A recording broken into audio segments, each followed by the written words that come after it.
Ассаляму алейкум. Бүгін сіздермен баялдыдан жасалынған өте дәмді фунчозаны рецебімен бөлісемін. Ол үшін бізге тауықтың филесі керек.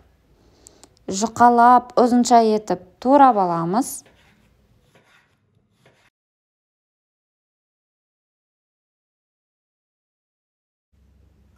Кішігірім май құйып, тауығымызды салып, ағарғанша қуырамыз.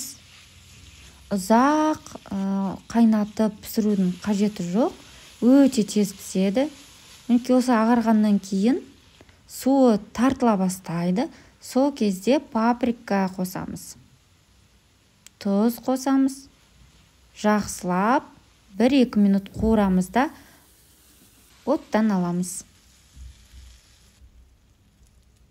Енді осы табан жуудың қажеті жоқ. Осы табаға болгар бұрышымен баялдыны пісіреміз.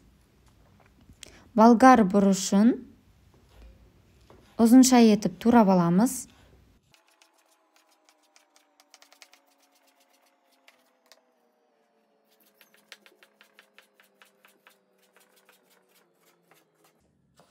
Енді бізде ең басты ингредиент ол баялды.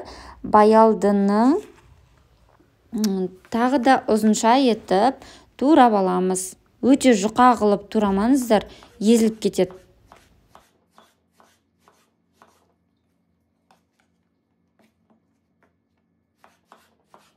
Баялды майды қатты жақсы көреді, өзіне сіңіріп алады, сондықтан көбірек май құямыз.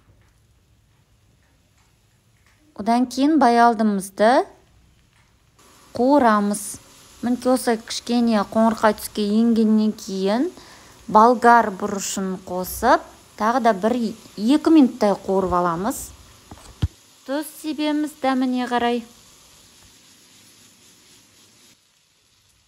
Соя тұздығын қосамыз да астын өшіріп араластырамыз. Фунчозаның лапшасын пісіреміз. Мен пісіремін. Жай ғана ыстық суда бұқтырып алмаймын. Маған ол ұнамайды, қатты болып қалады. Сондықтан плитаға қойып, ыстық су құйып, тұз салып, 2-3 минут қайнатып аламын. Содан кейін алып, суық суда шайып алам. Ол видеода көрсетілмеген. Өздеріңіз суық суда шайып алсаңыздар болады. Енді сарымсақты ұсақтап тураймыз, немесе күштен өткізіп алсақ болады. Салатымыз жинаймыз.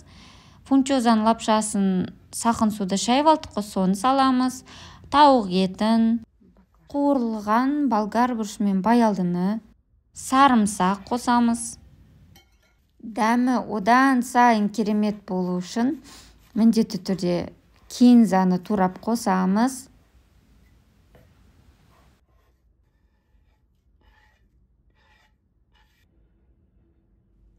Соя тұзын қосамыз. Соя тұзын қосқаннан кейін тұз қосудың да қажеті жоқ. Бірақ тұзды болған қаласаңыз қоссаңыздар болады.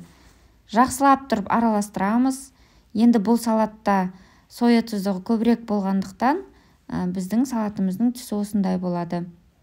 Бірақ өте сочный, керемет болады. Міндетті түрде жасап көріңіздер. Бірден жей беруге болады. Екінші күні тіптен керемет болады.